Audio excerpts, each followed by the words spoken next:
안녕하세요. 미스터리 수사국입니다. 2025년 9월 6일 인도네시아 자와 주 모조케르토 현의 한 외진 산길 옆에서 한 노동자가 제초 작업을 하던 중 놀라운 발견을 했습니다. 이 발견은 대규모 경찰 수색을 촉발했고 수법이 극히 잔혹한 사건을 드러냈습니다. 경찰은 현장에서 수십 개의 인체 조직을 잇따라 발견했으며 피해자가 젊은 여성으로 보이고 시신이 고의적으로 분해되어 흩어버려진 것으로 잠정 판단했습니다. 사건의 성격은 즉시 악성 살해로 규정되었습니다. 2025년 9월 6일 토요일, 장소는 인도네시아 동자와 주 모조케르토 현 파세트와 찬가르를 연결하는 산악도로 옆이었습니다. 이 길은 경치가 아름답지만 인적이 드문 곳으로 양옆에는 울창한 관목과 깊은 산골짜기가 이어져 있습니다. 현지 주민인 술리스완토는 조카와 함께 가축에게 먹일 풀을 찾는 일과를 하고 있었습니다. 오전 10시 30분쯤 그가 사람 키 절반 높이의 풀숲을 헤치자 이례적으로 흩어져 있는 고기 덩어리들이 눈에 들어왔습니다. 처음에는 이곳이 타우라 라딘 수르조숲 공원 구역에 속해 야생동물이 드물지 않기 때문에 대형 포식자가 먹이를 남긴 동물 사체일 것이라 여겼습니다. 그러나 가까이 다가가 자세히 보니 그 형태가 마음에 불길함을 일으켰습니다. 의심을 품은 그는 더 잘 보기 위해 동쪽으로 약 2m 이동했습니다.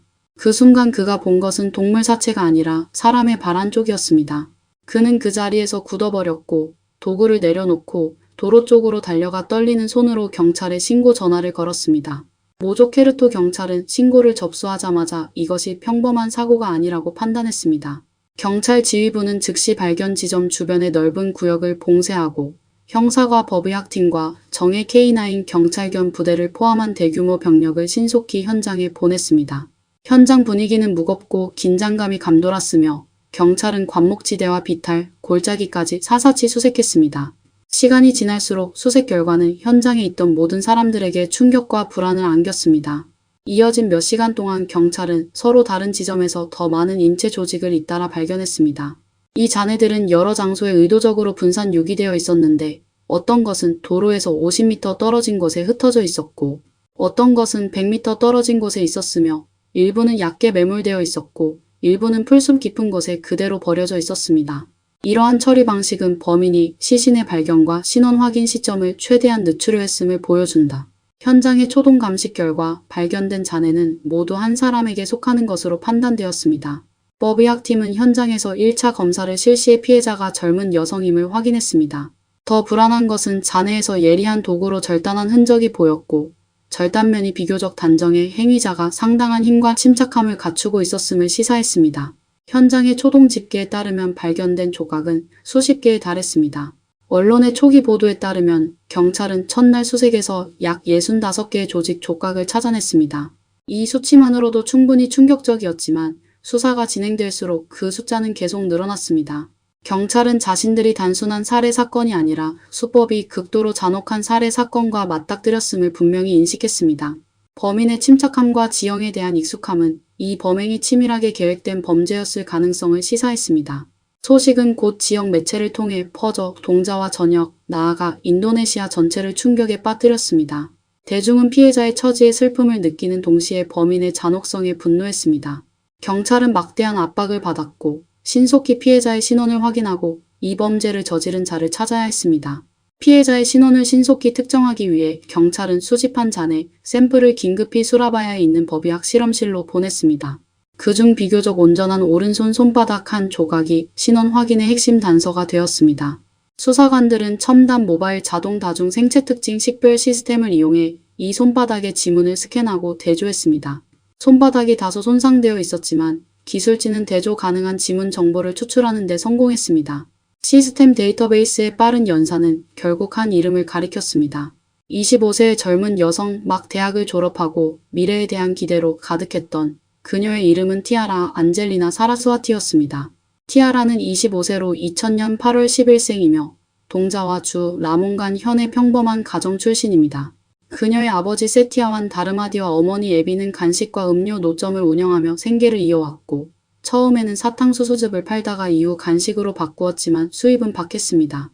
집안의 장녀인 티아라는 어려서부터 매우 철들고 성실했습니다. 고등학교에 다니는 여동생이 한 명 있으며 부모는 이 똑똑하고 학구적인 딸에게 모든 희망을 걸고 그녀가 대학 학업을 마칠 수 있도록 힘들게 일했습니다. 티아라는 가족의 기대를 저버리지 않고 유명한 마두라 트루노조요 대학교에 합격해 경영학을 전공했습니다. 대학 시절 학업 성적이 우수해 평균 평점 3.75로 졸업했고 성격도 밝고 적극적이어서 교수와 동급생들의 사랑을 받았습니다. 친구들의 눈에 그녀는 선하고 아름답고 꿈이 가득한 소녀로 늘 삶에 대해 긍정적인 태도를 유지했습니다. 대학 졸업 후 티아라는 더 나은 발전 기회를 찾아 동자와 주의 주도 수라바야로 가서 일하며 살기로 했습니다. 가족에게는 딸이 대도시에 자리 잡았다는 사실이 큰 자랑이었습니다. 그러나 도시의 화려함 뒤에는 젊은이가 홀로 버텨야 하는 고단함도 있었습니다. 지출을 아끼기 위해 그녀는 수라바야 라카르산트리 구의 한 거리에서 방 한 칸을 임대했습니다. 대학 시절 티아라는 동문인 남학생 알비 마울라나와 연애를 시작했습니다. 그는 그녀보다 한 살 어렸고 정보기술을 전공했습니다. 두 사람은 캠퍼스에서 만나 사랑하게 되었고 이 관계는 약 5년간 이어졌습니다. 졸업 후 두 사람은 함께 수라바야로와 함께 생활을 이어갔습니다. 경찰이 지문으로 피해자의 신원을 확인하자마자 멀리 라몬간에 있는 티아라의 부모에게 즉시 연락했습니다. 두 노인은 경찰의 전화를 받고 얼마 전까지만 해도 안부 전화를 하던 딸이 그렇게 참혹한 방식으로 세상을 떠났다는 사실을 믿을 수 없었습니다. 그들은 하던 일을 모두 내려놓고 비통한 마음으로 모조케르토로 향했습니다. 경찰의 조치에 따라 최종 과학적 대조를 위해 DNA 샘플을 제공했습니다. 가족의 말에 따르면 티아라는 졸업 후 수라바야에 남아 남자친구 알비 마울라나와 함께 살며 둘 다 수라바야에서 일했습니다. 피해자가 티아라로 확인되자 숙련된 형사들로 구성된 전담팀이 신속히 꾸려졌고 최우선 과제는 실종 직전의 마지막 동선을 복원하고 범죄 용의자를 특정하는 일이었습니다. 경찰의 수사 방향은 명확했습니다. 피해자의 사회적 관계망에서 출발해 티아라의 가족, 친구, 동료, 그녀와 밀접히 접촉한 모든 사람이 조사 대상에 올랐습니다. 이들을 상대로 한 방문 조사로 경찰은 곧 수라바야에서의 티아라의 생활상을 그려낼 수 있었습니다. 그녀는 비교적 단순한 생활을 하고 사회적 관계도 복잡하지 않은 젊은 여성으로 모든 단서가 결국 동거 중이던 남자친구를 가리켰습니다. 티아라의 가족과 친구들이 제공한 정보에 따르면 수라바야에서 그녀와 함께 방을 임대해 동거하던 사람은 그녀와 5년간 교제한 대학 남자친구였습니다. 그의 이름은 알비 마울라나로 당시 24세였고 수마트라 북부 출신이며 마두라 트루노조요 대학교를 졸업했습니다. 졸업 후에는 수라바야에서 호출형 오토바이 기사로 일했습니다. 이 사실에 따라 경찰은 즉시 수사 초점을 알비에게로 옮겼습니다. 피해자와 그렇게 밀접한 관계에 있으면서 사건 후에도 자발적으로 신고하지 않거나 여자친구를 찾으려는 흔적을 보이지 않은 사람이라면 의심의 여지가 가장 큽니다. 전담팀은 곧바로 알비에 대한 비밀 감시와 추적을 시작했습니다. 그 결과 티아라의 신체 잔해가 발견된 며칠 동안 알비의 일상은 평소와 다름없이 보였고 특별한 이상 행동도 포착되지 않았습니다. 이런 비정상적인 침착함은 경찰의 의심을 더욱 키웠습니다. 한편 다른 수사팀은 수라바야 라카르산트리 구에 있는 티아라와 알비의 임대주택을 대상으로 외곽 조사를 진행했습니다. 그들은 주변 이웃과 집주인을 찾아가 묻고 확인했습니다. 일부 이웃은 얼마 전 두 사람의 방에서 격렬한 말다툼 소리를 들은 것 같다고 전했습니다. 바로 옆방에 사는 한 이웃은 특히 심야에 알비가 일을 마치고 돌아온 뒤 오랫동안 문을 두드리면 티아라가 문을 열고 곧바로 언쟁이 벌어지곤 했다고 회상했습니다. 현지 커뮤니티 책임자 헤루도 경찰에 몇 가지 정보를 제공했습니다.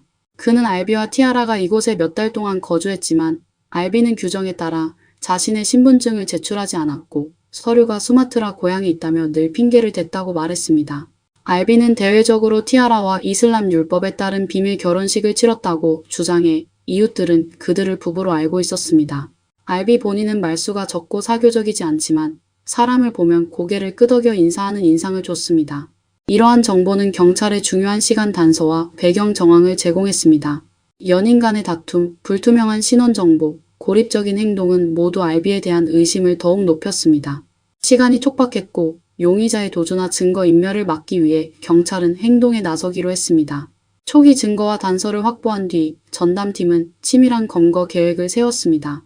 2025년 9월 7일 일요일 새벽 1시 첫 인체 잔해가 발견된 지 14시간도 채 지나지 않아 4대의 차량으로 구성된 경찰팀이 조용히 수라바야에 있는 알비의 임대주택에 도착했습니다. 그들은 먼저 커뮤니티 책임자 헤루에게 연락해 증인으로 동행을 요청했습니다. 이어 경찰은 2층짜리 임대주택을 포위했고 용의자가 방 안에 있음을 확인한 뒤 기습 작전을 개시했습니다. 경찰이 문을 강제로 열고 진입했을 때 방 안의 광경은 그들을 충격에 빠뜨렸습니다.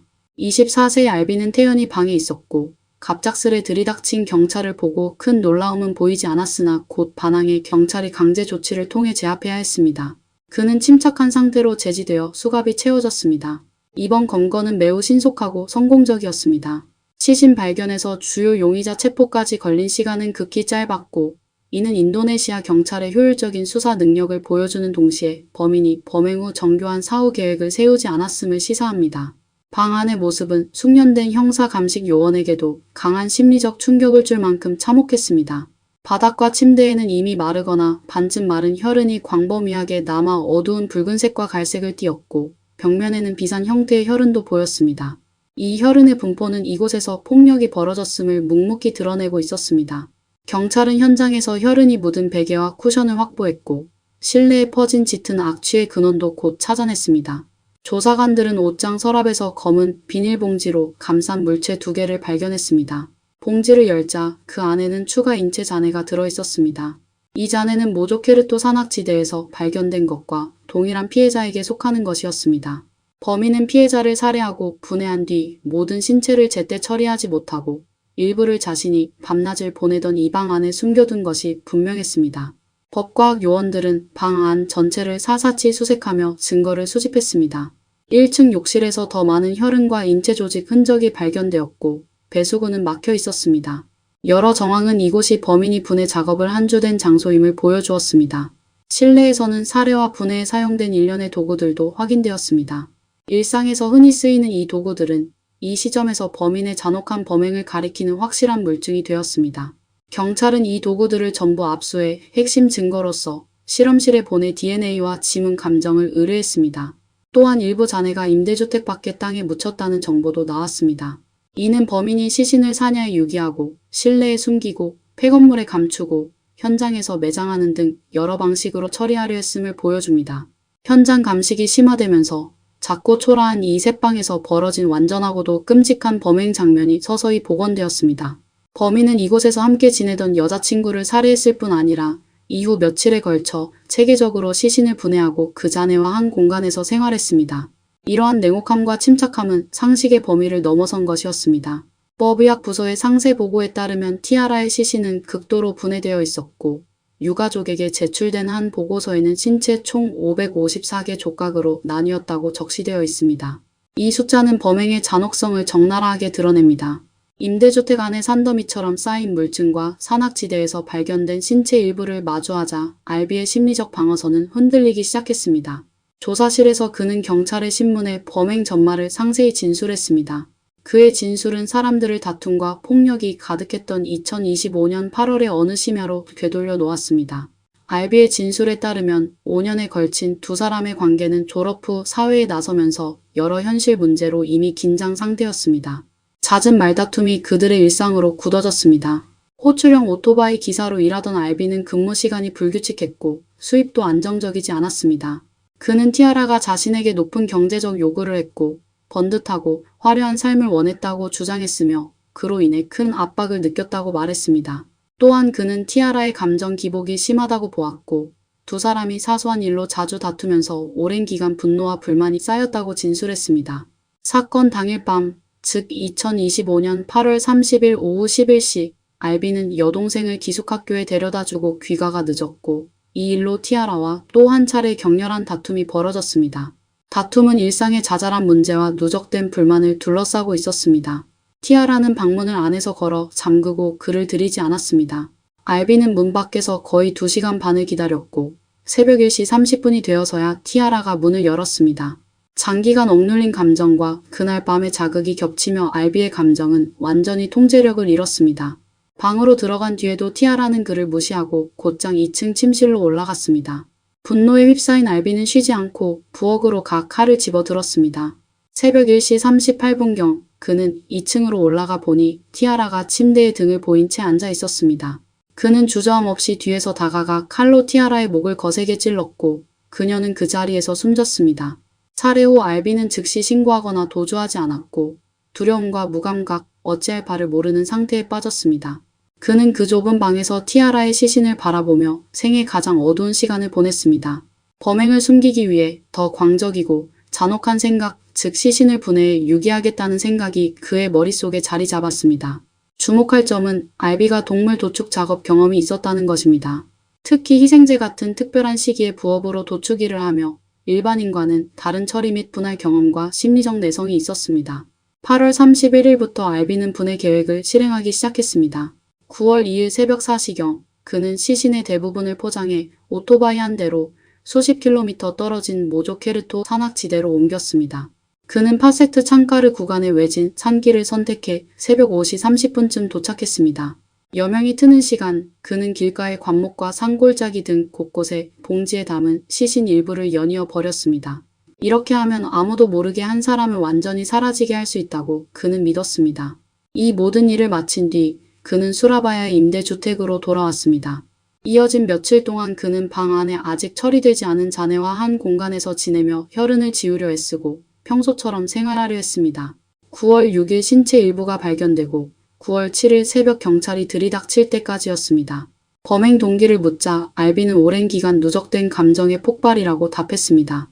그는 연애 문제, 경제적 압박, 끊임없는 다툼 때문에 고통과 절망을 느꼈고 결국 분노 속에서 이성을 잃었다고 주장했습니다. 그러나 어떤 이유로도 그 이후에 침착하고 잔혹한 행위를 변명할 수는 없습니다. 기자들이 왜 이별을 선택하지 않았느냐고 묻자 그는 침묵했습니다. 언론 앞에서 알비는 자신의 범행을 후회하며 고인의 유가족에게 사과했지만 뒤늦은 참회는 이미 사라진 생명과 무너진 가족에게 아무런 의미가 없습니다. 현재 알비는 경찰에 형사 구금되어 있습니다. 인도네시아법에 따르면 그는 여러 혐의에 직면하게 됩니다.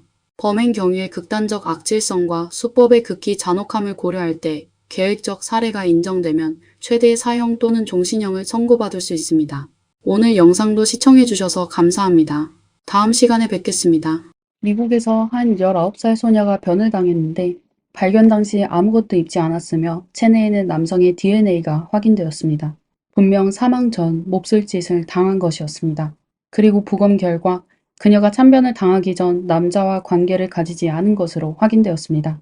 그 당시 피해자에게는 오래된 남자친구가 있었으며 그녀를 따르는 남자도 많았습니다. 게다가 그녀는 자유를 옹호하는 미국 사람이라 이성과 친밀한 관계를 가질 수 있는 기회도 많았는데 말입니다. 도대체 어떤 비밀이 숨겨져 있었을까요? 그리고 누가 그 어린 소녀에게 그런 잔인한 짓을 한 것일까요? 안녕하세요 여러분, 미스터리 수사국입니다. 저희와 함께 사건 치명적인 신앙에 대해 함께 살펴봅시다.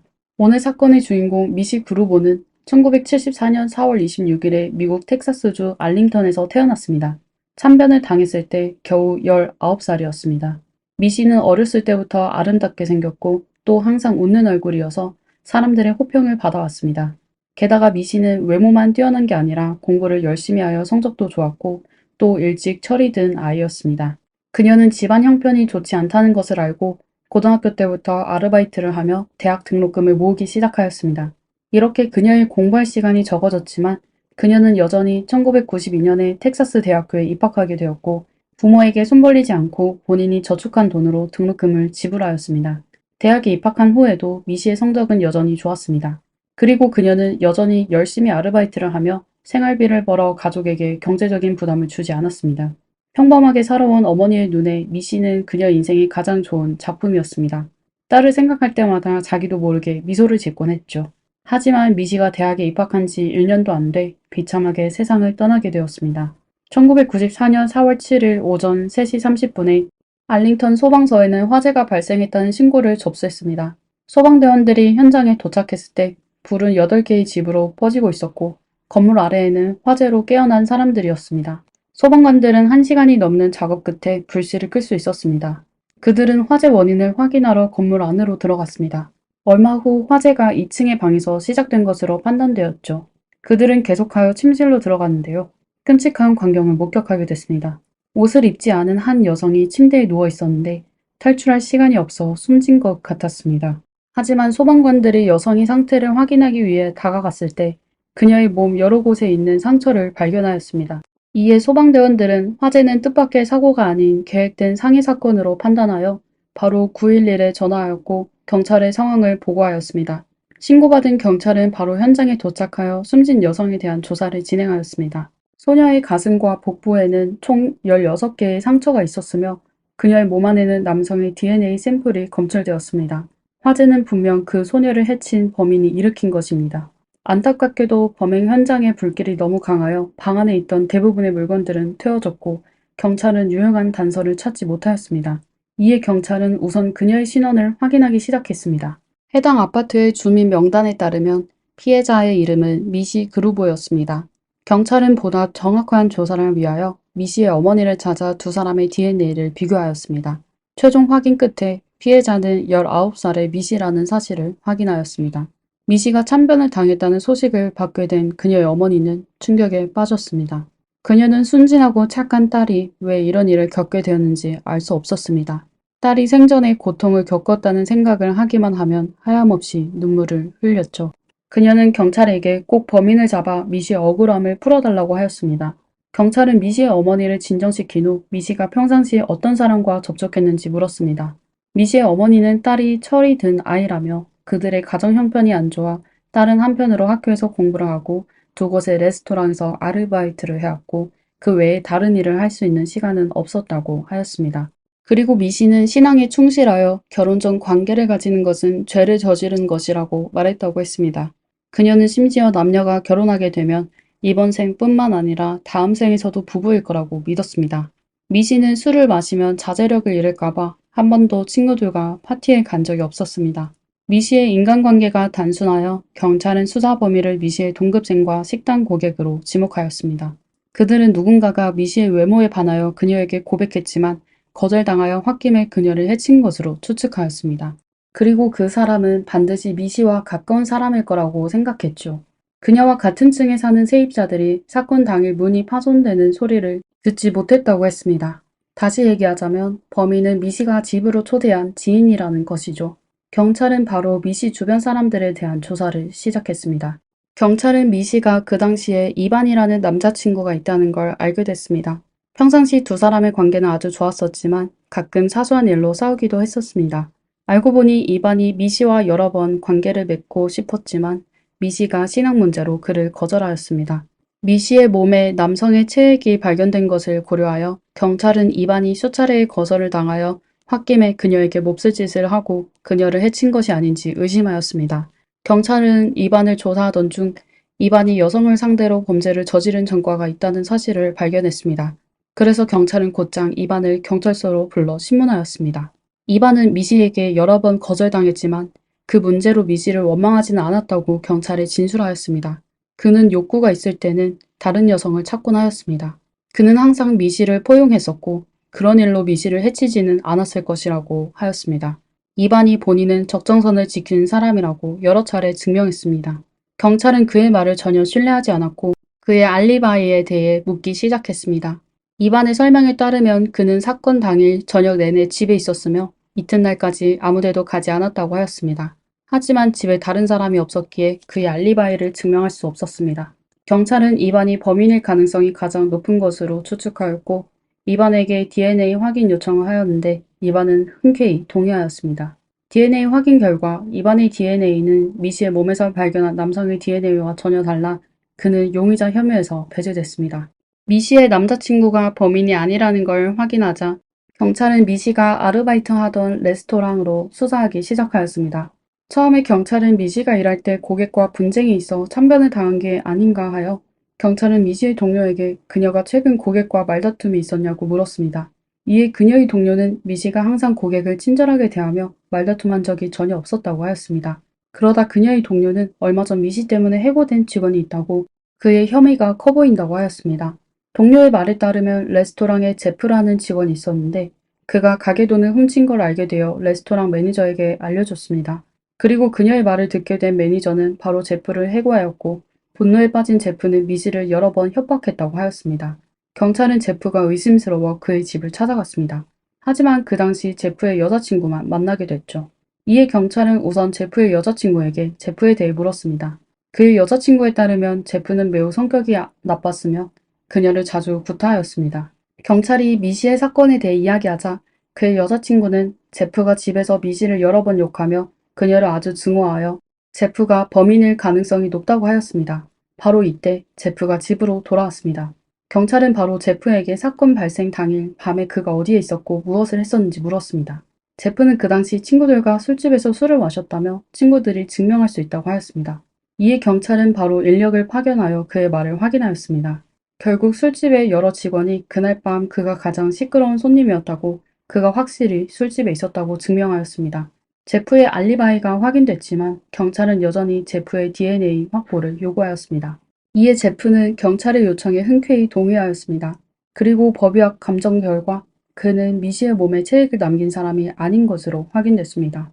그녀가 일하던 레스토랑의 직원들도 알리바이가 있어 경찰은 조사 방향을 잃었습니다. 그들은 할 수 없이 미시의 동료와 친구들을 일일이 수사하여 잃어버린 단서가 없는지 확인하기 시작했습니다. 이렇게 대규모의 수사 끝에 경찰은 드디어 유용한 단서를 얻게 됐습니다. 미시의 친구들에 따르면 미시는 오래전에 찰스라는 남자를 자신의 집으로 데려가 한동안 같이 살았다고 하였습니다. 그 당시 찰스는 많은 돈을 빚지고 있었는데 마음씨 착한 미시는 그의 근황을 알게 된 후 바로 찰스를 도우기 위해 그에게 집 열쇠를 주며 재웠다고 합니다. 그리고 찰스에게 그가 정상적인 삶을 살 수 있을 때까지 본인의 집에서 지내게 했다고 했습니다. 그때 미시 친구는 그녀에게 혼자 사는 여자로서 한 남자와 같이 살기에 너무 위험하다고 했지만 미시는 찰스가 나쁜 사람이 아닐 거라고 하며 친구의 말을 무시하고 찰스를 집으로 불렀습니다. 그러다 찰스가 그녀의 집에서 산 지 며칠 만에 미시는 그동안 모은 $1000, 하나로 약 133만 원 되는 현금이 없어진 걸 발견했습니다. 그 당시 그녀와 찰스만이 이 방에 들어갈 수 있어 미시는 화를 내며 찰스에게 도대체 어떻게 된 것이냐고 물어보려 했지만 찰스는 다시 돌아가지 않았습니다. 바로 그때서야 미시는 찰스가 본인의 돈을 훔쳐 도망간 걸 알게 됐습니다. 미시는 경찰에 신고했지만 도난 금액이 아주 작고 또 사람이 다치지도 않아 경찰은 며칠 동안만 사건을 추적하다 찰스의 흔적을 찾지 못하자 사건을 더 이상 조사하지 않았습니다. 친구의 말에 경찰은 찰스를 용의자로 지목했습니다. 찰스가 미시의 집에 며칠 살았었고 또 미시의 집에 잘 알고 있어 다시 돌아가 돈을 훔쳤을 가능성이 높습니다. 이에 경찰은 많은 사람을 투여하여 그를 찾기 시작했고 결국 이틀 후 켄터키의 노숙자 공원에서 그를 찾아냈습니다. 경찰은 찰스에게 사건 당시 알링턴에 있었냐고 물었습니다. 찰스는 지난 3개월 동안 노숙자 공원에만 있었고 다른 곳에는 가본 적이 없다고 대답하며 주변 사람들이 그의 알리바이를 확인해 줄 수 있다고 하였습니다. 경찰은 다른 노숙자들로부터 그의 말을 확인하고 찰스를 용의자 선상에서 제외할 수밖에 없었습니다. 용의자 3명을 연달아 조사했지만 모두 완벽한 알리바이가 있어 그들은 수사 방향을 바꿀 수밖에 없었습니다. 사건 수사는 점점 미궁 속으로 빠지게 됐습니다. 3년이 지나서야 수사는 전환점을 맞게 됩니다. 1997년 3월 14일 미시의 사건이 발생한 지 거의 3년이 되어갈 때였죠. 알링턴 경찰서에 한 신고 전화가 걸려왔는데 신고자가 있는 레스토랑에 강도 사건이 발생했다고 했습니다. 신고를 받은 경찰은 바로 사건 현장으로 달려갔는데요.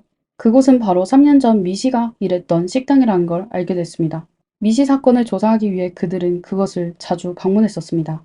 경찰이 도착했을 때 레스토랑의 테이블과 의자는 넘어져 있었고 손님은 몇 명 남지 않았습니다. 카운터 옆에는 셰프 복장을 한 남자가 직원을 진정시키고 있었습니다. 경찰은 그 사람에게 다가가 강도 사건에 대해 확인하였습니다. 남성은 방금 일어난 일을 간략하게 설명했고 경찰은 규정에 따라 강도의 외모와 신체적 특징을 물었고 가게에 있던 사람들에게도 상황을 물었습니다. 3년 전 미시 사건으로 경찰과 점원이 잘 알고 있어 사건 조사가 끝난 후 경찰은 바로 떠나지 않고 그들과 함께 이야기를 하기 시작했습니다. 직원들도 그 당시 성격이 좋고 친절한 소녀를 기억하고 있어 사건의 조사에 대해 경찰에 물었습니다. 경찰도 공개할 수 있는 부분을 그들에게 공유하였습니다. 바로 이때 셰프 루이스가 하는 말이 경찰의 주의를 받게 됐습니다. 그는 미시에게 몹쓸 짓을 하고 숨지게 한 범인을 꼭 하루빨리 잡아주셨으면 해요 라고 했습니다. 얼핏 듣기에 그의 말은 아무 문제가 없지만 사실 미시가 범인에게 몹쓸 짓을 당한 건 비공개 정보였는데 루이스는 어떻게 알게 된 것일까요? 하지만 그 당시 경찰은 별 얘기 없이 다른 직원들과 몇 마디의 대화를 나눈 뒤 바로 경찰서로 돌아가 경찰서장에게 상황을 보고하였습니다. 경찰서장도 그 사람이 무언가 이상하다는 점을 느끼게 되어 미시의 어머니와 동료를 찾아 셰프에 대해 물었습니다. 레스토랑 직원들의 진술에 따르면 셰프의 이름은 루이스 아로요이며 제대 이후 레스토랑에서 5년 동안 셰프 일을 해왔습니다. 그리고 그들은 루이스가 매우 열정적인 사람이며 평소에 본인이 맡게 된 일을 열심히 잘 해냈고 모든 직원과의 사이도 아주 좋았다며 극찬하였습니다. 그리고 지난번 식당에 도둑이 들었을 때도 그가 나서 위기를 해결했다고 하였습니다. 게다가 루이스는 가정적인 사람이었습니다. 그의 아내가 아이들을 데리고 종종 가게를 방문했었는데 두 사람은 보기에 아주 다정했다고 합니다. 그리고 그는 평상시 미시와 일 외에는 별다른 접촉도 없었기에 다들 루이스가 미시의 사건에 관련이 있을 것 같진 않다고 생각했습니다. 경찰은 미시의 직장 동료들과의 신문을 마치고 미시의 어머니를 방문하여 그녀가 아는 것이 있는지 조사하였습니다. 생각 밖의 미시 어머니의 진술은 미시 동료들과 완전 달랐습니다. 미시의 어머니는 딸 미시가 그녀와 얘기할 때마다 루이스를 언급했다며 두 사람의 관계가 아주 좋았었다고 하였습니다. 그리고 그녀는 루이스가 미시를 고용하여 그의 아이들을 돌보는 알바를 했었으며 심지어 아이들은 미시의 집에서 베개 싸움을 벌이기도 했다고 말했습니다. 다시 얘기하자면 루이스와 미시는 아주 가까운 사이였는데 그들의 동료들은 왜 이에 대해 아무것도 모르고 있었을까요? 설마 그들이 무엇인가를 숨기고 있는 걸까요? 루이스는 분명 수상했습니다. 경찰은 바로 루이스를 경찰서로 불러 신문하였습니다. 경찰의 의도를 알게 된 루이스는 예의 발랐고 모든 질문에 대답할 수 있었습니다. 경찰은 우선 루이스에게 사건 당일 밤 어디에서 무엇을 했냐고 물었습니다. 이에 루이스는 아내와 같이 집에서 아이들을 돌보다가 집을 떠나 친구들과 술을 마셔 취하게 되어 집으로 돌아가 잤다고 하였습니다. 루이스의 아내도 그의 진술을 증명하였습니다. 루이스의 대답은 아주 완벽해 보였습니다. 경찰은 단시간에 그가 용의자인지를 확신할 수 없어 루이스에게 DNA 채취를 요청하였습니다. 그러나 루이스는 이에 표정이 급격히 바뀌며 경찰에게 뭐라고요? 증거물이 전부 불태워진 게 아닌 건가요? 라고 물었습니다. 그리고 경찰의 요구를 바로 거부하고 갑자기 다른 일이 있다며 며칠 후 다시 경찰서를 방문하여 미시와의 관계를 자세히 얘기하겠다고 하였습니다. 그 당시 법률에 따르면 경찰이 유력한 단서가 없는 경우 그 사람의 DNA를 강제로 채취할 수 없었습니다. 이에 경찰은 루이스를 우선 석방할 수밖에 없었지만 루이스의 반응으로 경찰은 그를 더욱 의심하게 되었습니다. 경찰은 루이스가 며칠 뒤 DNA 검사를 마치기만 하면 그가 범인인지 아닌지를 알 수 있을 거라고 생각하였습니다. 그러나 일주일이 넘었는데도 루이스가 나타나지 않자 경찰은 루이스의 집으로 찾아갔습니다. 뜻밖에도 루이스는 그 당시 집에 없었고 그의 아내 제네트와 아이들만 있었습니다. 제네트는 루이스가 3일 전에 집을 떠났는데 그녀도 루이스가 어디로 갔는지 모른다고 경찰에 말했습니다. 하지만 제네트의 표정과 행동으로 그녀는 분명 알고 있었던 겁니다. 할 수 없이 경찰은 그녀를 경찰서로 데려가 신문하기 시작했습니다. 제네트의 진술에 따르면 루이스는 사건 당일 저녁에 확실히 집에서 아이를 돌보고 있었습니다. 하지만 밤 12시에 친구를 만나러 한번 나간 적이 있었고 2시간 후 술을 많이 마시고 집으로 돌아왔습니다. 그리고 그는 샤워 후 다시 외출하였고 1시간 뒤에야 집에 돌아왔다고 하였습니다. 그 당시 루이스의 온몸에는 탄 냄새가 진동하여 제네트가 그에게 무슨 일이 있었는지 묻자 루이스는 조깅하다 미시의 아파트에 불이 난 것을 보았다고 했습니다. 그는 바로 미시의 집으로 뛰어들어가 그녀가 기절하여 침대에 누워있는 걸 발견했다고 했습니다. 그는 그녀에게 인공호흡을 하여 구조하려고 했지만 아무런 소용이 없었다고 했습니다. 그러다 불이 점차 커지게 되어 그는 할 수 없이 미시의 집을 떠나 돌아왔다고 했습니다. 제네트는 남편의 말을 믿고 아무 생각 없이 루이스와 같이 침실로 들어갔다고 했습니다. 제네트의 진술을 듣게 된 경찰은 루이스를 유력한 용의자로 지목하게 됐습니다. 제네트의 표정을 보면 그녀는 루이스의 정체를 모르는 것 같았습니다. 경찰이 그녀에게 아이의 머리카락을 채취하여 범인을 확인하는 데 협조 요청을 했을 때 제네트는 동의했습니다. 그리고 DNA 비교 결과 아이의 DNA는 미시의 몸에서 발견된 남성 체액의 DNA와 99.96% 유사하여 체액을 남긴 사람이 아이의 아버지 루이스였음을 확인했습니다. 하지만 경찰이 다시 한번 제네트에게 루이스의 행방을 물었을 때 그녀는 여전히 모른다고 답했습니다. 그녀는 분명 남편을 보호하기로 마음먹은 것 같았습니다. 이에 경찰은 할 수 없이 미시가 숨쉬기 직전에 루이스에게 몹쓸 짓을 당한 사실을 그녀에게 알려줬습니다. 그제서야 제네트는 남편이 무슨 짓을 했는지 알게 됐습니다. 그녀도 미시를 알고 있었고 미시가 착한 사람이라는 것을 알고 있어 또 남편으로부터 배신감에 충격을 받아 제네트는 남편이 그의 고향인 샌안토니오에 숨어있다는 사실을 경찰에게 말했습니다. 그래서 경찰은 바로 샌안토니오로 가 루이스를 체포하였습니다. 경찰 신문에서 루이스는 자신이 한 모든 짓을 자백했습니다. 알고 보니 루이스는 미시가 레스토랑에서 아르바이트를 할 때부터 그녀를 좋아하게 되었다고 했습니다.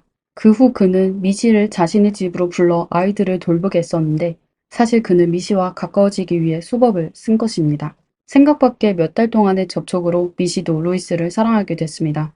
하지만 루이스에게 이미 가족이 있었고 미시에게도 남자친구가 있어 두 사람은 비밀 연애를 즐겼죠. 두 사람이 사귀는 동안 루이스는 여러 번 미시에게 관계를 맺고 싶다고 했지만 미시는 신앙 문제로 매번 그를 거절하였습니다. 루이스는 불만스러웠지만 미시를 존중하여 그녀의 뜻을 따라 자신의 욕구를 참아왔습니다. 그러다 사건 발생 당일 1994년 4월 6일 저녁에 집에서 아이들을 돌보던 루이스는 친구들이 술을 한잔 하자는 호출을 받았습니다. 술집에서 루이스는 계속하여 술을 마셨는데요. 그의 친구는 그가 기분이 나쁜 것 같아 그에게 무슨 일이 있는 게 아닌지 물었습니다. 루이스는 친구가 남자라 본인의 아내에게 얘기하지 않을 거라 믿어 친구에게 미시 관련 이야기를 하였습니다. 그의 말을 들은 친구는 웃으며 루이스에게 너희가 서로를 좋아하던데 뭐가 두렵다는 거야? 요즘 같은 시대에 네가 먼저 강제로 걔랑 관계를 맺어도 그녀가 어쩔 건데 끝나고 나서 그녀를 설득시키기만 하면 그녀는 꼭 너를 용서할 거야 라고 하였습니다. 루이스는 친구의 말이 일리가 있다고 생각하여 집으로 가 샤워한 후 미시의 아파트로 달려갔고 미시의 문을 두드리기 시작했습니다. 미시는 어떤 준비도 없이 그냥 얇은 치마만 입고 문을 열었죠. 이것 또한 루이스를 자극하게 되어 그는 술김에 미시와 강제로 관계를 가졌습니다. 모든 것이 끝난 뒤 루이스는 미시를 위로하려고 했지만 미시는 그를 꾸짖으며 이튿날 아침에 경찰서로 가 그를 신고하여 감방으로 보내겠다고 하였습니다. 루이스는 경찰에 신고하면 본인이 감옥 생활을 해야 한다고 두려워하게 됐으며 생각하다 분노하게 되어 처벌을 회피하기 위해서는 그는 테이블에 위에 있는 날카로운 무기로 미시를 숨지게 했습니다. 그러다 제정신이 돌아온 루이스는 상황이 사건이 되돌릴 수 없게 됐다는 걸 깨달았습니다. 그는 미시가 연락두절이 되면 미시 어머니가 분명히 경찰에 신고할 거고 경찰이 그를 찾아내면 모든 것이 끝날 거라는 생각이 들었습니다. 생각할수록 겁이 난 루이스는 미시가 사고로 숨지게 된 거로 위장하려고 현장에 불을 질렀습니다. 그는 불이 바로 꺼지더라도 그가 현장에 남긴 흔적은 다 타버릴 것이라고 생각하였습니다. 하지만 그는 미시의 몸에 남겨진 남성의 체액은 고온을 겪고도 남을 수 있다는 걸 몰랐습니다. 이렇게 하여 그의 신원은 결국 들키게 되었습니다. 1997년 7월 13일 이 사건은 텍사스 동부의 연방지법 법원에서 1심 재판이 열리게 됐습니다. 증거는 충분하였고 루이스도 자신의 범행 사실을 인정하였습니다. 그는 고의 상해죄로 유죄 판결을 받고 가석방 없는 종신형을 선고받았습니다. 오늘의 영상은 여기까지입니다. 재미있게 보셨다면 좋아요와 구독 부탁드리겠습니다. 다음 영상에서 뵙겠습니다. 감사합니다. 이상 미스터리 수사국이었습니다.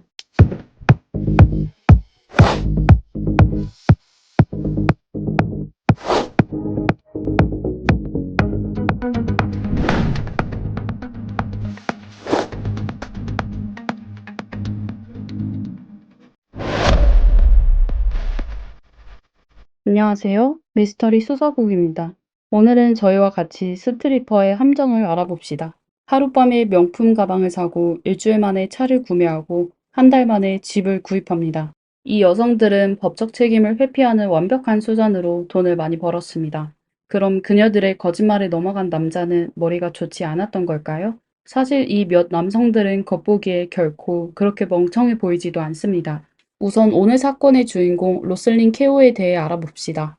그녀는 어릴 때부터 뛰어난 사업 능력으로 초등학생 때 용돈을 모아 월마트에서 큰 봉지에 과자와 사탕을 사곤 했습니다. 그러고는 집에서 작은 포장으로 나누어 반 친구들에게 팔아 차익을 벌곤 하였죠. 로슬린의 친아버지는 그녀가 3살이 되던 해에 아무 말도 없이 그녀와 그녀의 어머니를 두고 집을 떠났습니다. 그녀의 어머니는 아이들을 키우기 위하여 아침 저녁으로 일하다가 몇 년이 지나지 않아 더 이상 버틸 수 없게 되었고 조부모에게 아이를 맡기고 아직 젊다는 이유로 부유한 노인과 결혼하여 다시는 로슬린을 돌보지 않았습니다.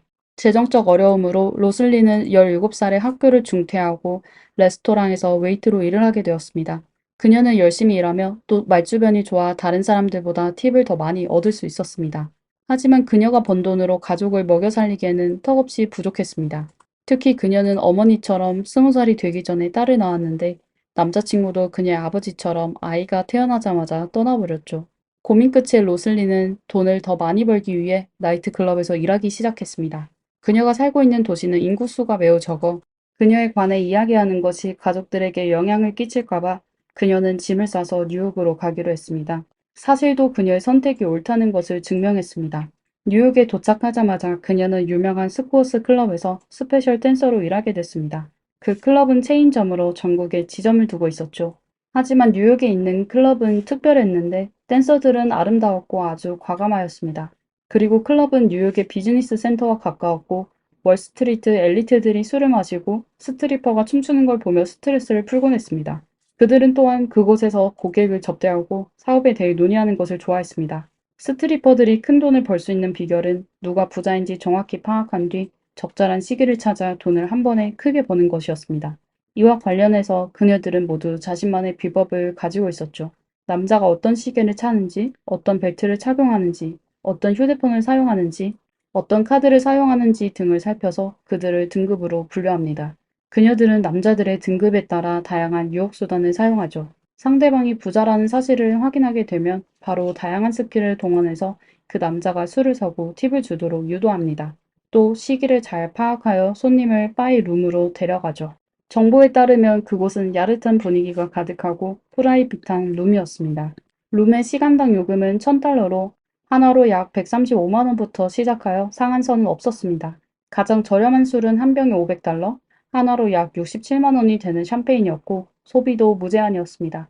이런 장소에서 돈을 가장 많이 버는 댄서는 가장 아름답거나 춤을 가장 잘 추는 댄서가 아니며 사람을 확실히 잘 보고 말주변이 좋고 남자가 돈을 잘 쓰게끔 하는 사람이었습니다. 그리고 로슬리는 그곳에서 아주 뛰어난 존재라고 할 수 있었습니다. 그녀는 웨이트로 일할 때부터 부자를 알아보는 방법을 배웠습니다. 더욱이 그녀는 어린 시절의 환경 때문에 다른 사람과 말하는 법을 잘 알고 있었죠. 아무리 화가 나더라도 그녀는 드러내지 않고 사람을 즐겁게 해줄 수 있었습니다. 처음 로슬리는 1년 동안만 돈을 벌고 그 후 경제적 어려움을 극복한 후 스트리퍼 일을 그만두었습니다. 학교로 돌아가서 학위를 취득하고 보통의 일을 찾아 좋은 삶을 살려고 했습니다. 하지만 그녀가 하룻밤만 움직이면 수만 달러를 벌 수 있게 되자 그녀는 평범한 삶을 사는 건 잠시 미뤄도 될 거라는 생각이 들었습니다. 하지만 쉽게 큰 돈을 벌 수 있는 날들은 오래 지나지 않아 나쁜 소식이 전해져 왔습니다. 이는 미국의 경제 위기가 시작된 것이죠. 가장 큰 피해를 입은 사람은 월스트리트의 엘리트들이었습니다. 그리고 로슬린을 비롯한 스트리퍼의 수입도 점점 줄어들었습니다. 사실 그녀들은 평범한 사람들보다 더 상황이 안 좋아졌습니다. 그녀들은 기본급이 없을 뿐만 아니라 오히려 클럽의 무대비를 지불해야 했습니다. 곧 로슬리는 자신이 밤새 춤을 추는데 오히려 클럽에 바쳐야 할 돈도 벌 수 없다는 걸 알게 됐습니다. 그녀는 이미 빠르게 돈 버는 맛을 알게 되어 서빙 일을 하는 것은 불가능한 일이었습니다. 이렇게 그녀의 동료들은 비밀리에 특별한 서비스 사업을 시작하게 됐습니다. 하지만 로슬리는 끝내 마음을 독하게 먹지 못하고 한편으로 계속 춤을 추며 한편으로는 손님들을 주의 깊게 관찰하기 시작했고 돈이 많은 손님이 오기를 기대했습니다. 결국 그녀는 드디어 한 사람을 잡게 되었습니다. 그러나 그는 돈이 많지 않은 늙은 남자였죠. 오늘의 두 번째 주인공은 사만다 바바시입니다. 사만다는 얼굴부터 몸매까지 과도한 성형수술을 받은 것으로 보였습니다. 그녀는 나이트클럽의 단골이었는데 춤을 춘 적이 없고 다른 남자들과 클럽을 방문하곤 하였습니다. 그녀가 무엇을 하는 사람인지는 아무도 모르지만 그녀는 사치품으로 둘러싸인 부자인 것만 확실하였습니다. 미국 전체가 경제 위기인데도 불구하고 그녀는 예전처럼 잘 살고 있었습니다. 로슬린도 이 여성의 실태를 파악할 수 없었죠. 호기심에 그녀는 사만다에게 접근하기 시작하였습니다. 뜻밖에도 두 사람은 공통점이 많았습니다. 그녀들은 모두 가난한 가정에서 태어나 어릴 때 학교를 그만두고 일을 했으며 두 사람 모두 미혼모였습니다. 두 사람이 서로를 알게 된 후 로슬리는 마침내 마음속의 질문을 물었습니다. 저한테 얘기해보세요. 어떻게 돈을 버시나요? 그녀의 질문에 사만다는 알 수 없는 미소를 지으며 내일 월스트리트에서 만나요. 제가 보여드릴게요. 곧 알게 될 거예요. 라고 하였습니다. 다음날 로슬리는 약속 시간에 맞춰 갔는데 사만다를 못 알아볼 뻔했습니다. 잘 재단된 양복과 스커트를 입고 섬세한 화장을 하고 가방에는 노트북을 들고 있는 사만다는 일하는 엘리트와 같았습니다. 사만다는 호화롭게 장식된 바에 앉아 와인 한 잔을 주문하고 목표물을 찾기 시작했습니다. 근처에는 전부 고급 오피스 빌딩이 있었는데 그곳에서 일하고 있는 사람들은 퇴근 후 술을 마시며 즐기곤 하였습니다. 곧이어 사만다는 목표를 정했습니다. 그는 롤렉스를 착용하고 AE 블랙카드를 긁는 중년의 남성이었습니다. 그녀는 빈자리를 찾는 척하다 곧 상대방과 대화를 시작했습니다. 그 남자는 한 회사의 고위 임원이었고 뉴욕으로 출장을 온 것입니다. 남자가 사만다에게 무슨 일을 하고 있냐고 묻자 그녀는 웃으며 영업일을 해요 라고 대답했습니다. 그렇게 두 사람은 대화를 시작하게 되었습니다. 사만다는 일하며 스트레스를 많이 받는다며 또 상사가 엄격하고 고객들과 사이좋게 지내기가 어려운 척했습니다. 그녀는 와인을 몇 잔 하더니 상대방을 유혹하기 시작하였습니다. 남자는 그녀의 모습을 보고 은근히 기뻐하였습니다. 그리고 사만다가 한 다음 말은 남자로 하여금 오늘 밤 이 여자와 무슨 일이 있을 거라고 확신하게 됐습니다. 사만다는 그에게 자리를 옮겨서 계속 술을 마실래요? 라고 말했습니다. 그녀의 말에 남자는 바로 계산하고 그녀를 따라 스코어스로 갔습니다. 여기까지 시청자 여러분께서도 어느 정도 짐작이 가셨을 거라 믿습니다. 사만다는 사실 꽃뱀이었습니다. 클럽의 주류 판매는 막대한 수익을 남겼습니다. 500불의 샴페인은 사실 그냥 스파클링 와인인데 비싸봤자 수십 달러밖에 하지 않았습니다. 그리고 객실비를 포함하면 1박 비용이 90% 이상이 순수 수익이 될 수 있습니다. 사만다는 우연히 만나게 된 남자들을 속여 돈을 쓰게 하고 술집은 40%의 몫을 그녀에게 주곤 했죠. 어떻게 보면 사만다에게는 원금이 들지 않는 장사였습니다. 그녀의 말을 듣게 되자 로슬린도 마음이 동했습니다. 클럽에서 손님이 찾아오기를 기다리는 것보다 차라리 옷을 입고 돈을 벌 수 있는 이 일에 도전해보고 싶었습니다. 마침 사만다는 본인도 나이가 들어 이 일을 몇 년 더 할 수 없을 것이라고 생각했죠. 새로운 사람들을 훈련시켜 본인에게 돈을 벌어다 주는 것도 괜찮을 것이라고 생각하였습니다. 이렇게 두 사람은 합작하여 꽃뱀이 되기로 결정하였습니다. 그 후 그녀들은 카리나 파스코치라는 여성도 불러 같이 일하게 됐습니다.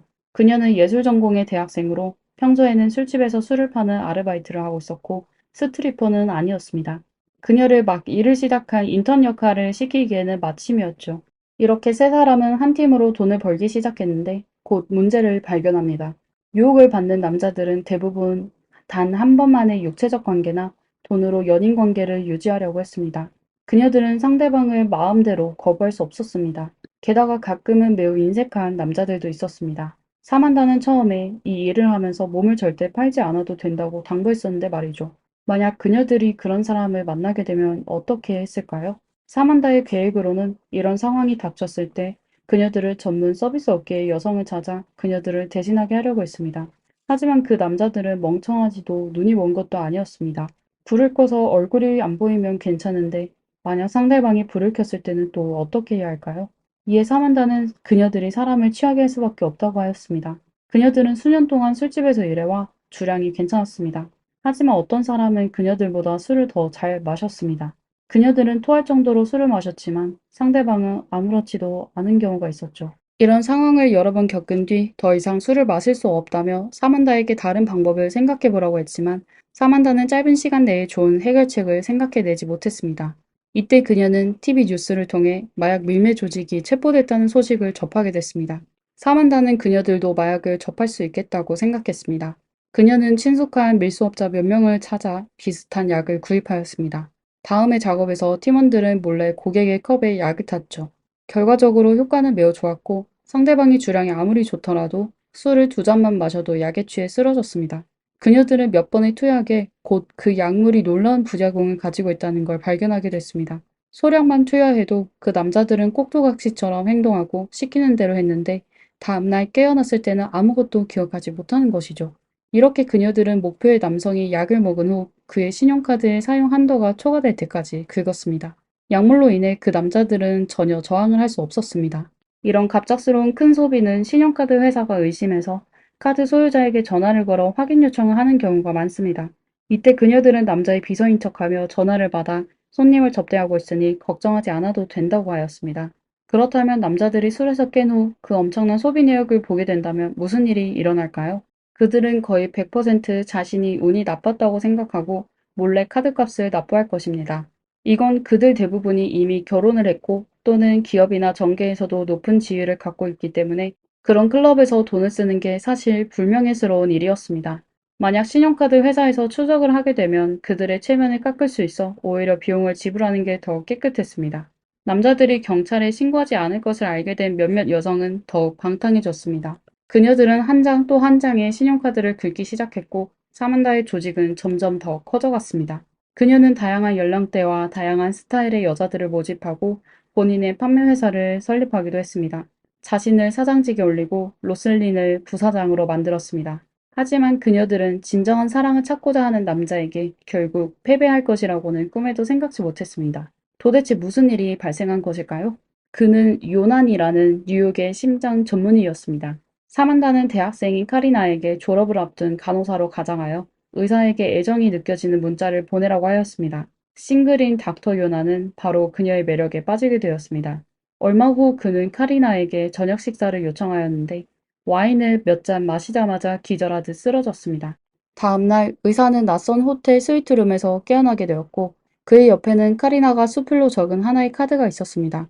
카리나는 어젯밤 두 사람이 즐거운 시간을 보냈다는 말이 적혔으며 의사가 술을 너무 많이 마셔 방을 구할 수밖에 없었다며 카드의 마지막 부분에는 핑크색 하트가 그려져 있었고 곧 다시 만나자고 적혀 있었습니다.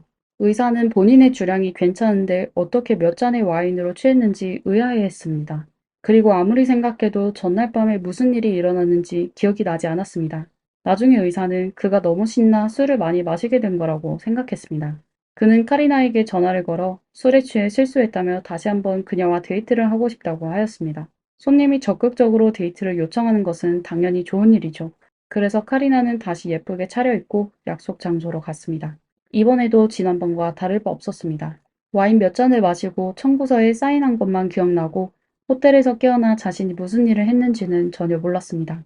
하지만 그의 의사신분도 그냥 있는 것은 아니었습니다. 뭔가 이상하다고 느껴지기 시작하였지만 그래도 카리나를 의심하고 싶지는 않았습니다. 그의 입장에서 카리나는 순수하고 아름다운 간호사일 뿐, 또 그가 가장 사랑하는 사람이었죠. 이런 그녀가 어떻게 거짓말을 할 수 있을까요? 물론 또 다른 이유는 그 당시 의사는 자신의 신용카드 내용을 확인하지 않았기 때문이었습니다. 그래서 그는 다시 사랑하는 여자에게 데이트 신청을 했습니다. 데이트 신청을 받은 카리나는 저절로 웃음이 났습니다. 보자들은 원래 그렇게 멍청한 걸까요? 하지만 그녀가 데이트 장소에 도착했을 때 그녀는 더 이상 웃을 수 없었습니다. 의사가 정한 약속 장소는 재즈 콘서트였습니다. 음악이 시작되면 공연장에는 술이 제공되지 않아 그녀가 약을 탈 수 없었습니다. 그녀는 할 수 없이 의사와 이야기를 나눴죠. 그러다 마침내 콘서트가 끝나자 카리나는 그에게 근처 바에 가서 술 한잔 하자고 제안했습니다. 그 후 의사는 지난 두 번의 데이트와 같이 또 호텔에서 깼죠. 하지만 이번에 그의 휴대폰에는 카드 회사에서 온 문자가 있었습니다. 그의 카드에는 비정상적으로 큰 액수의 소비가 있어 그에게 확인 전화를 달라는 내용이었습니다. 그리고 의사가 그 비용을 확인했을 때 그는 크게 놀랐습니다. 지난 2주 동안 그의 카드에는 전혀 기억하지 못하는 세 건의 내역이 있었습니다. 한 번은 6만 달러, 하나로 약 8천만 원이고, 한 번은 8만 달러, 하나로 약 1억 1천만 원이었으며, 또 한 번은 전날 밤에 12만 달러, 하나로 약 1억 6천만 원을 쓴 것이었습니다. 세 번의 소비는 전부 스코어스라는 클럽과 그 옆에 있는 레스토랑에서 결제한 것입니다. 곰곰이 생각해보니 이 세 번은 전부 카리나와 데이트하며 술에 취했었던 겁니다. 그제서야 의사는 마침내 무슨 일이 일어났는지 알게 됐습니다. 그는 바로 카리나에게 전화하여 그녀를 욕했습니다. 카리나는 그를 아예 블랙리스트에 올렸고요.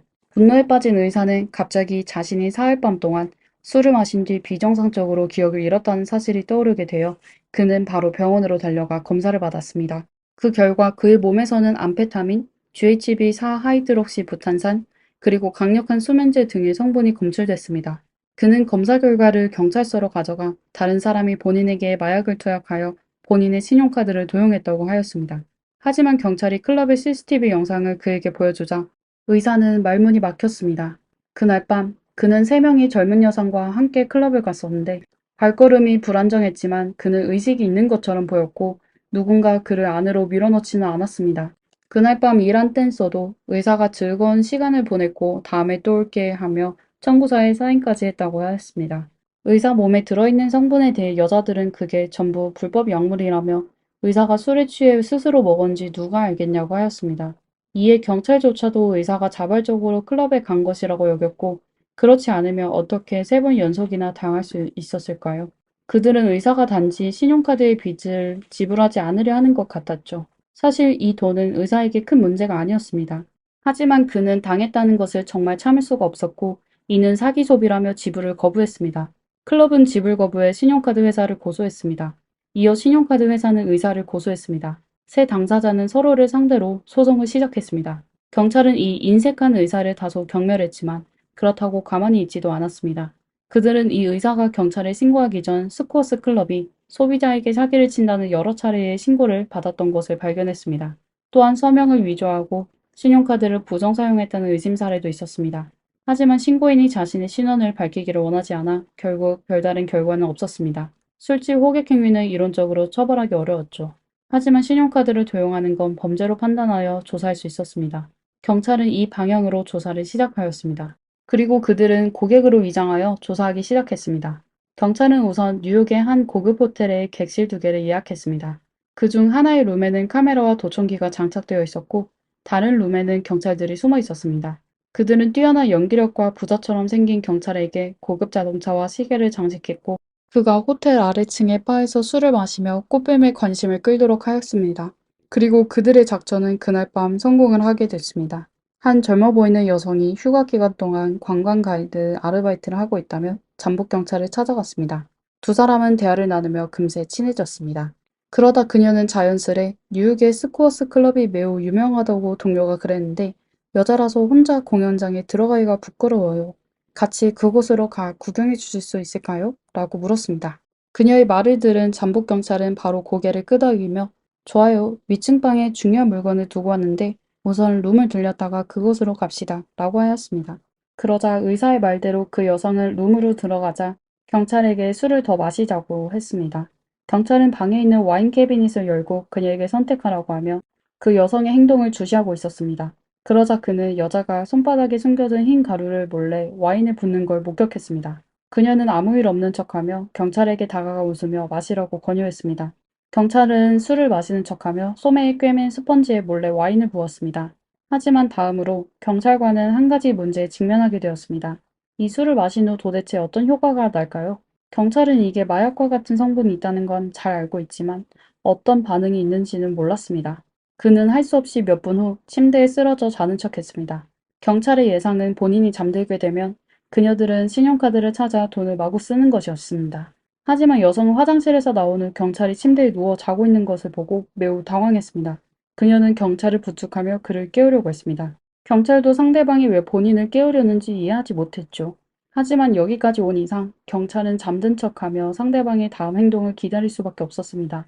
여성은 경찰을 깨우지 못했고 바로 휴대폰을 꺼내 우두머리인 사만다에게 도움을 요청했습니다. 몇 분 지나지 않아 4명의 여성이 달려들어왔는데 그 중에는 의사를 3번이나 속인 카리나도 있었습니다. 그리고 이번에 행동을 진행한 여성은 분명히 젊고 경험도 없어 보였습니다. 그녀는 초조해하며 어떻게 된 건지 모르겠다며 복용량에 맞춰 투약했는데 이 남자가 한 잔의 술에 이렇게 됐다고 하였습니다. 카리나는 경찰의 심장박동과 호흡을 확인했지만 아무런 이상도 발견하지 못했습니다. 그녀도 의아해하며 이런 적이 처음이라고 하였습니다. 그녀의 말을 들은 경찰은 그제서야 약은 그를 잠들게 하려는 게 아니라는 걸 깨닫게 됐습니다. 하지만 이제 와서 4명의 여자 앞에서 벌떡 일어나 아무 일도 없는 척 할 수가 없었죠. 그는 계속 잠든 연기를 계속할 수밖에 없었습니다.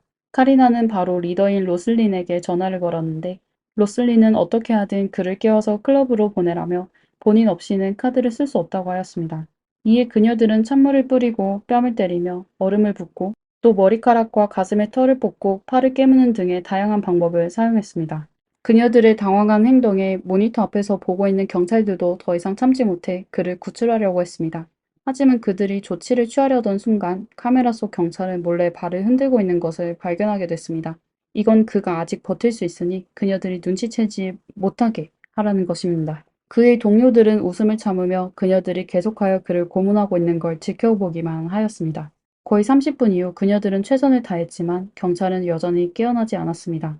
결국 그녀들은 이 남자가 어떤 질병으로 깨어나지 못했다며 결론을 지어 포기할 수밖에 없었습니다. 사만다는 결국 전화상으로 우리는 돈을 원하는 거지 누구를 해치려는 게 아니다라고 전했습니다. 그래서 그녀들은 그 남자를 위해 구급차를 불렀습니다. 의사가 도착한 후 그녀들은 현장을 떠났습니다. 잠복경찰은 그제서야 고통에서 벗어날 수 있었죠. 그들의 잠복 작전은 결국 코미디로 끝났습니다. 하지만 경찰은 중요한 증거를 많이 획득했죠. 그 여성들은 피해자에게 약물을 투여하여 그들의 의식이 흐릴 때 신용카드를 사용하여 큰 액수의 청구서에 서명한 겁니다. 가장 중요한 건 손님이 직접 클럽에 갔을 때만 카드를 긁는다는 겁니다. 이건 아주 영리한 행동인데요. 카드를 자신의 손으로 긁지 않는 한 절도범죄와 연관시키기가 어렵기 때문이었습니다. 이것만으로는 경찰이 그 우스꽝스러운 잠복 수사로 누구를 체포할 수는 없었습니다. 그들은 다른 방법을 찾을 수밖에 없었습니다. 새로운 방법은 사실 오래된 방식이지만 적들의 내분을 일으키는 것이죠. 이번 작전에 참여한 사람은 젊은 여경이었습니다. 그녀는 일한다는 명목으로 목표 조직에 들어갔습니다. 여경은 조사를 통해 그녀들이 실제로 관계가 좋은 사람과 보기에 좋은 관계를 유지하는 사람이 있다는 걸 알게 됐습니다. 배급된 돈이 적어 갈등을 겪은 사람도 있었습니다. 이렇게 잠복경찰의 선동으로 정말로 누군가가 조직의 범행 과정을 자백하게 됐습니다. 투약했다는 사실을 증명할 수 있다면 곧바로 3일째 판정이 될 수 있었죠. 투약한 사람은 무조건 감옥에 가야 했습니다. 이에 경찰은 바로 단호하게 몇몇의 주범을 체포하여 사기 조직을 해체시켰습니다. 사람은 잡혔지만 사건의 또 다른 어려운 점은 바로 피해자가 협조를 전혀 하지 않으려고 하는 점이었습니다. 의사 외에 조사에 협조하겠다는 사람은 단 3명뿐이었고 그들은 모두 얼굴을 노출시키지 말라고 요청했습니다. 나머지 사람들은 경찰이 전화하여 사건에 대해 알아보려고 했지만 전부 전화를 끊었습니다. 피해자도 자신이 돈을 잃었다는 사실을 인정하지 않는데 사건은 어떻게 처리할 수 있을까요? 그래서 이 여성들의 변호사들은 이 기회를 이용해 법정 심리 대신 자백 협상을 체결하자는 조건을 내걸었습니다. 이렇게 하면 양측 모두가 목표를 달성할 수 있었죠. 협상 결과 2명의 주범 사만다와 로슬린에게 집행유예 5년이 선고됐습니다. 그녀들은 보석 협정에 준수한다며 감옥에 갈 필요조차 없었습니다. 나중에 로슬린은 고향으로 돌아가 부모님과 딸과 함께 살았습니다. 그녀는 추후 영화의 각색에 많은 공헌을 했으며 시나리오 작가의 로열티도 많이 받았을 겁니다. 사만다는 나중에 성형외과 의사의 조수가 되었습니다. 로슬린과 달리 사만다는 영화가 자신의 이미지를 비방했다고 생각했습니다. 심지어 제작진과 배우 제니퍼 린 로페즈를 고소하기도 하였습니다. 그리고 결과는 어떻게 됐는지는 아직 결론이 나지 않았습니다. 그리고 카리나를 포함한 다른 공범 2명도 실제로 형을 선고받았지만 그녀들이 형을 집행하는 방식은 아주 이상했습니다. 그녀들은 일요일에만 감옥에 가서 보고하고 그날 밤 감옥에서 다시 나올 수 있었고 또 이렇게 지속적으로 반년만 있으면 됐습니다. 그리고 이번 사건의 또 다른 주인공인 자신이 좋아하는 사람에게 3번이나 속게 된 의사는 여성들이 죄를 자백한 뒤 신용카드사와 스코어즈 클럽과 합의에 도달했습니다. 그는 청구서를 지불할 필요가 없었고 클럽은 더 이상 돈을 요구하지 않았으며 신용카드 회사는 의사의 신용 한도를 복원했습니다. 세 당사자는 전부 소송을 기각했습니다. 신기한 건 스코어즈 클럽은 이번 사건에 대해 어떠한 법적 처벌도 받지 않았으며 심지어 휴업 정리 필요도 없이 지금까지 꾸준히 운영해 오고 있습니다. 오늘의 영상은 여기까지입니다. 이 사건에 대해 어떻게 생각하시나요? 아래의 댓글에 남겨주세요. 영상을 재미있게 보셨다면 좋아요와 구독 부탁드리겠습니다. 감사합니다. 미스터리 수사국입니다. 다음 영상에서 뵙겠습니다.